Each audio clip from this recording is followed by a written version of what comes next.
अस्सलाम वालेकुम guys and welcome back to my YouTube channel.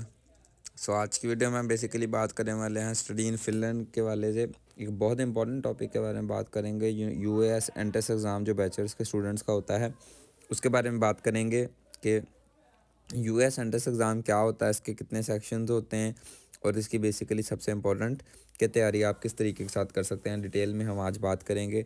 तो सबसे पहले आप वीडियो को लाइक कर दें और चैनल को सब्सक्राइब ज़रूर कर दें। तो बेसिकली फ़िनलैंड में दो तरह की यूनिवर्सिटीज़ होती हैं, एक जनरल यूनिवर्सिटीज़ होती हैं और एक यूनिवर्सिटीज़ ऑफ अप्लाइड साइंसेज होती हैं। यूनिवर्सिटी ऑफ अप्लाइड साइंसेज दुनिया के डिफरेंट कंट्रीज़ में पाई जाती हैं। फॉर एग्जांपल जर्मनी में अप्लाइड साइंसेज की यूनिवर्सिटीज़ होती हैं। उसके अलावा अगर आप बात करते हैं ऑस्ट्रिया की, तो ऑस्ट्रिया में अप्लाइड साइंसेज की यूनिवर्सिटीज़ होती हैं। अप्लाइड साइंसेज की यूनिवर्सिटीज़ में बेसिकली प्रैक्टिकल ओरिएंटेड कोर्सेज वगैरह पढ़ाए जाते हैं। यूनिवर्सिटीज़ जो सिंपल होती हैं वहाँ पे बेसिकली रिसर्च पे ज़्यादा फोकस किया जाता है और अप्लाइड साइंसेज की यूनिवर्सिटीज़ में ज़्यादा फोकस ये किया जाता है कि स्टूडेंट को प्रैक्टिकल चीज़ें पढ़ाई जाएँ जो उसके बाद में फील्ड में काम आएँ। तो यूएस एंट्रेंस एग्ज़ाम जो बेसिकली होता है ये एक जॉइंट डिजिटल एंट्रेंस एग्ज़ाम होता है जो finish universities of applied sciences में एडमिशन के लिए यूज़ किया जाता है। सारी यूनिवर्सिटीज़ मिलके एक ही एग्ज़ाम ले लेती हैं जो बाद में फिर यूज़ किया जाता है स्टूडेंट का वहाँ पे एडमिशन्स को चेक करने के लिए। और ये सिर्फ बैचलर्स की डिग्री के लिए ही यूज़ किया जाता है और इंग्लिश में कंडक्ट किया जाता है। ये एग्ज़ाम बेसिकली स्टूडेंट जो होता है अपने कंप्यूटर के ऊपर ही ऑनलाइन बैठ के तो इसको फिल करता है और इसको सबमिट करवाता है। तो ये बेसिकली यूएस एंट्रेंस एग्ज़ाम का क्राइटेरिया ये होता है। इसमें बेसिकली डिफरेंट सेक्शंस होते हैं जो कि इस चीज़ के ऊपर डिपेंड करते हैं। इसमें बेसिकली सेक्शंस के अंदर पॉइंट्स होते हैं जो कि वेरी करते हैं प्रोग्राम टू प्रोग्राम, और वो इस चीज़ के ऊपर डिपेंड कर रहे होते हैं कि आप कौन से प्रोग्राम या कौन से फील्ड में अप्लाई करना चाह रहे हैं। उसकी बेस पे आपके डिफरेंट पॉइंट्स होंगे या डिफरेंट सेक्शंस में से आपको क्वेश्चन आएंगे। बेसिक जो सेक्शंस होते हैं वो इंग्लिश के और रीजनिंग के जो सेक्शंस होते हैं वो हर एक मतलब कि आप जिस भी फील्ड में अप्लाई कर रहे हो इंग्लिश या रीजनिंग के आपका क्वेश्चन जो हैं वो ज़रूर अटैम्प्ट करना पड़ेंगे। तो बाकी जो डिफरेंट मैथ्स होते हैं या एडवांस मैथ या एथिकल या जो इमोशनल इंटेलिजेंस स्किल्स जो होती हैं, इस तरह के जो एमसीक्यूज़ होते हैं वो आपकी बेसिकली फील्ड के ऊपर डिपेंड करते हैं। वो हम आगे जाके मैं आपको डिटेल के साथ एक्सप्लेन करता हूँ कि कौन कौन सी फील्ड्स होती हैं और आपकी फ़ील्ड के मुताबिक आपको कितने आपके क्वेश्चंस पूछे जाएंगे और कितने उनके वहाँ पे पॉइंट्स होंगे। यहाँ पे बेसिकली मैं पहले बात करना चाहूँगा, आपको इन्फॉर्मेशन देना चाहूँगा कि पहले ये होता था कि बैचलर्स में बच्चों के लिए आइल्स की कंपल्सन नहीं होती थी और बच्चे वैसे भी अप्लाई कर सकते थे, लेकिन अब उन्होंने इस चीज़ की एग्जाम्पशन जो है वो ख़त्म कर दी है।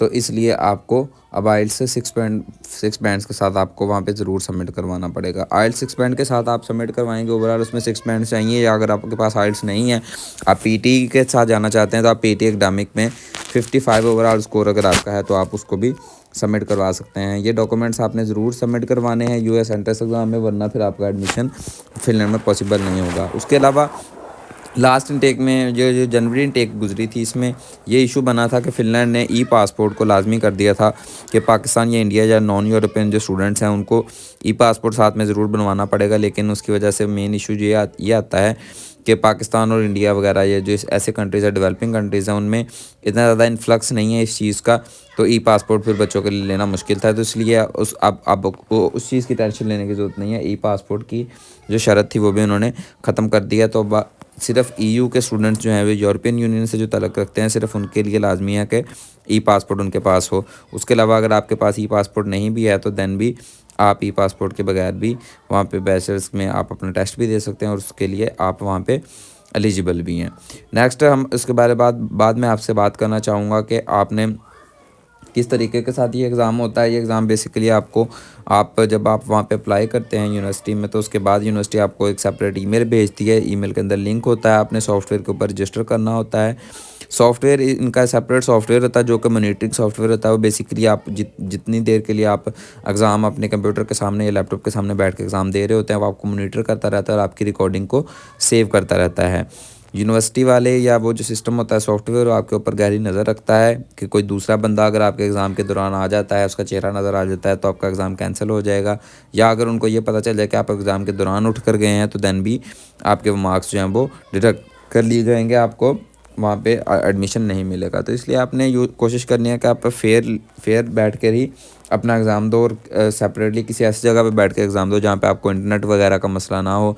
3 अटैम्प्ट्स में वैसे आप पेपर दे सकते होते हैं, लेकिन आप कोशिश या अपनी ट्राई बेहतर ये रखें कि आपको ज़्यादा अटैम्प्ट्स में ना देना पड़े। आप फर्स्ट या दूसरी अटैम्प्ट में पेपर दे के इसको, तो आप अपने पेपर को जो है वो पास कर सकते हैं। तो उसके अलावा नेक्स्ट फिर हम बात करेंगे सेक्शंस के बारे में कि कौन कौन से सेक्शंस होते हैं और कितने कितने एमसीक्यूज़ आपको इन सेक्शन में से आएंगे।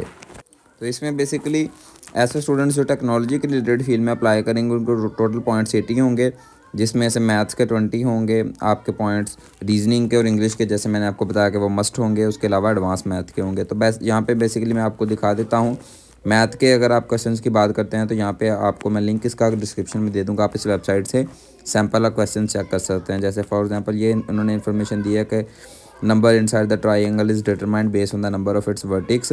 तो आपने बेसिकली 3 जो उन्होंने ये ट्रायंगल्स बनाई हैं इसमें उन्होंने नंबर्स फिल किए हुए हैं। इन्फॉर्मेशन की बेस पे आपने फोर्थ वाले का बताना है कि फोर्थ वाले का आंसर क्या होगा। नीचे उन्होंने डिफरेंट आपको ऑप्शंस दिए हुए हैं, आप उन ऑप्शंस में से चूज़ कर सकते हैं। इसमें बेसिकली टाइम आपको ऊपर स्क्रीन के ऊपर नज़र आता रहेगा, जिसके अकॉर्डिंग आपने टाइम को ज़रूर ध्यान में रखना है और साथ साथ आपने अपने आंसर्स जो हैं वो उनको अप्लाई करी जाना है। उसके अलावा नीचे एग्जांपल क्वेश्चन 2 की बात करते हैं तो यहाँ पे उन्होंने बताया हुआ है कि लियोन जो है वो अपनी सिस्टर एना से 6 साल बड़ा है, और उसकी जो मदर की उन दोनों की मदर की जो एज है वो 4 टाइम्स एना की एज से ज़्यादा है। तो आपने आंसर बताना है। उसके अलावा नेक्स्ट मैं आपको यहाँ पे एडवांस मैथ्स की जो क्वेश्चंस आते हैं एडवांस मैथ के, उसके आपको बता देता हूँ, दिखा देता हूँ सैम्पल क्वेश्चंस। यहाँ पे आपको सैम्पल क्वेश्चंस नज़र आ जाएंगे। इस वेबसाइट के ऊपर आपको हर तरह के क्वेश्चंस जो हैं वो नज़र आ जाएंगे। अगर आप आंसर देखना चाहते हो तो आप सिंपली यहाँ पे आंसर को नीचे से क्लिक करेंगे तो आपको आंसर भी नज़र आ जाएंगे। उसके अलावा नेक्स्ट अगर आप क्वेश्चन सीखना चाहते हैं एथिकल स्किल्स से रिलेटेड, एथिकल स्किल्स आप ये टेक्नोलॉजी के रिलेटेड फील्ड में इस्तेमाल नहीं होंगे, लेकिन दूसरी फील्ड में ये ज़रूर इस्तेमाल होंगे। तो एथिकल स्किल्स के अगर आप क्वेश्चन देखना चाहते हैं तो एथिकल स्किल्स के लिए भी आप यहाँ पे इसको क्लिक कर सकते हैं और आपको एथिकल स्किल्स के रिलेटेड क्वेश्चन जो हैं वो भी नज़र आ जाएंगे। यहाँ पे मैं आपको ओपन करके दिखा ही देता हूँ एथिकल स्किल्स के रिलेटेड क्वेश्चन के किस तरह के क्वेश्चन आ सकते हैं। ये बेसिकली आपको यहाँ पे इन्फॉर्मेशन उन्होंने दी हुई है कि आपने स्टेटमेंट्स को पढ़ना है और स्टेटमेंट्स को पढ़ के आपने बताना है कि इनमें से कौन सी स्टेटमेंट जो है वो उसको आपको एथिकल एस्पेक्ट आपको उसको नज़र आता है। एथिकल बेसिकली कहते हैं कि किसी चीज़ के अच्छा या सही होने के सेंस में बात करते हैं। तो दूसरे वाले में भी आपने पैराग्राफ पढ़ के फिर आपने स्टेटमेंट बताना है कि एथिकल कौन सी चीज़ है। तो ये बेसिकली एथिकल की या रीजनिंग के जो स्किल्स हैं ये आपके ब्यूटी केयर या हेल्थ केयर वगैरह के उससे रिलेटेड होते हैं। इमोशनल इंटेलिजेंस भी उसी में यूज़ होता है। इमोशनल इंटेलिजेंस के रिलेटेड अगर आप देखते हैं तो यहाँ पे इमोशंस के बारे में क्वेश्चन हो गए। जैसे फॉर एग्जांपल ये पिक्चर दिखाई है तो उन्होंने पूछा है कि इस पिक्चर में इंसान क्या है, तो ऑब्वियसली वो यहाँ पे हैप्पी नज़र आ रहा है, वो हंस रही है, तो इसलिए हम इसको चूज़ करेंगे। दूसरे क्वेश्चन में उन्होंने ये पूछा है कि अगर पेपर एक लड़की का ठीक हुआ है तो वो कैसे फ़ील करेगी। ऑब्वियसली वो कंटेंट या राज़ी फ़ील करेगी, तो हम कंटेंट को चूज़ करेंगे। मैं आपको इसका आंसर्स भी चेक करके दिखा देता हूँ।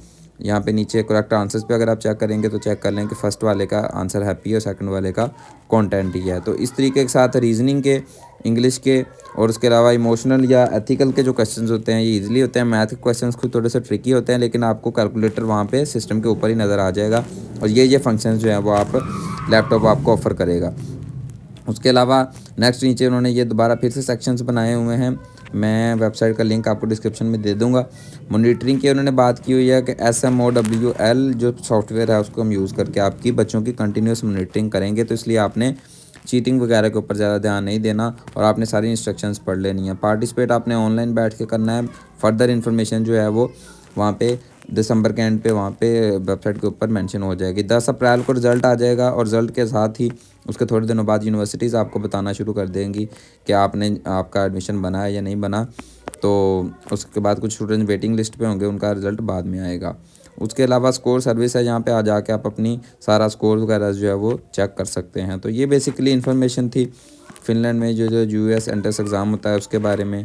आपको कोई भी क्वेश्चन हो तो आप कमेंट सेक्शन में पूछ सकते हैं। वीडियो अच्छी लगी हो तो आप चैनल को सब्सक्राइब कर दें और इस वीडियो को एक लाइक ज़रूर कर दें। कोई भी क्वेश्चन हो कमेंट सेक्शन में पूछ सकते हैं। मैं मिलता हूँ आपसे किसी और वीडियो में। टिल देन अल्लाह हाफिज़।